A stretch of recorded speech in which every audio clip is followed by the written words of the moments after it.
thank you for being here on this very important day when we get to announce core stage complete for, in fact, the SLS rocket, the most powerful rocket ever built in human history.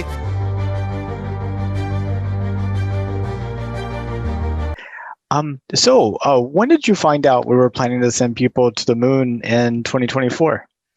So we had that plan back well before it was really announced. Oh yeah, we're going to go back for 2024.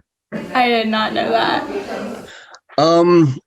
I guess it was when the current administration announced that program.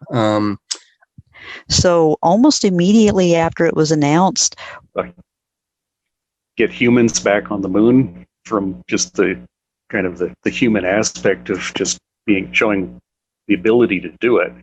But that misses the real reason for going there, which is to be able to go there and access the resources that are there and use that to be able to build new capabilities using there's everything almost that we need on the moon. I think that's really cool. Well, I think it's cool that they're going back, but it's not cool that they haven't been there in so long. Because if we want to get anywhere with space, I think the moon is the closest.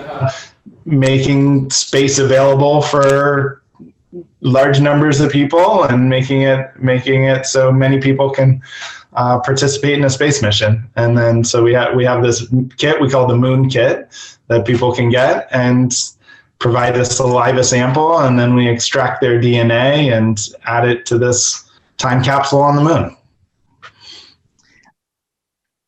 Going to space, going to other worlds is a way to it's sort of the moral equivalent of war, as someone has put it. Maybe he put it in the same terms, but you can devote resources to a project that will inspire people as opposed to devoting those same resources to making weapons of war.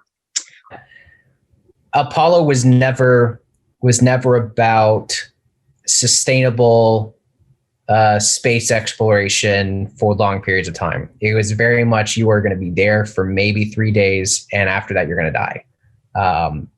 Because we can send rovers and we can send robotics, but to have an environment where humans can live and thrive and not have really, really dire health consequences with the 1/6 gravity and then the Martian gravity, living in a completely enclosed environment, it is going to be really, really challenging. And in the age of SpaceX and all the new technology, I think they need to adopt the new technologies, the new development in the area. Also encourage people who have no idea and kind of spread the news that this is going to happen, and maybe kids from the school and colleges, they'll be interested what space is about, what's the future, why should we go to moon now?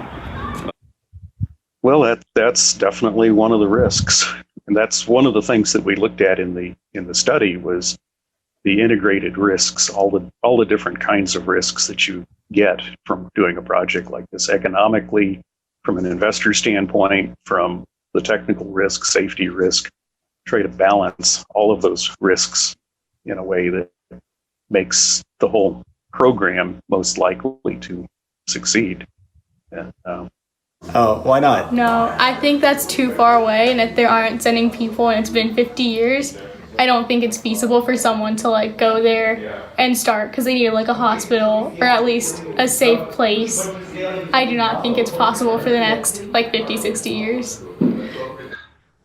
Someday, hundreds of years or whenever, humans might go on a ship and set sail for the stars, and when they go, it'll probably only be a small group of humans, and what they'll bring is they'll bring the genetic code from thousands and millions of people and other species when they go in search of a new home out there. And when the internet first started to hit, people were very optimistic about that very thing, that we would all just spend our time going to museums across the world and that kind of thing. We had all this knowledge and that's all we would do. But of course, like any tool, the internet can be used for good purposes and bad purposes, and need to learn how to fail, and that's okay, because we have now a $90 million rocket that basically can lift about the same as a $5 billion rocket. And these things, one of them has been launched twice and one of them hasn't. So we're looking at a lot of folks who have the ability for hydroponics. How do we grow food? How do we produce food? So you don't have, hey, that guy's the farmer and this guy's the butcher and this guy's the baker. It's like, everybody has to, like you said, has to know a little bit of everything. They've got to be able to cross disciplines and be willing to learn everything. Probably doing some research and building some habitat for humanity for the future. I mean, kind of understand how to transport, things from Earth in a better way, short distance, so you can use the moon as a hopping station to send people to other planetary. Well, thank you so much for participating in my project. No problem. And anyway, we got over 1,500 more of these to do. You have some friends? Okay, bye.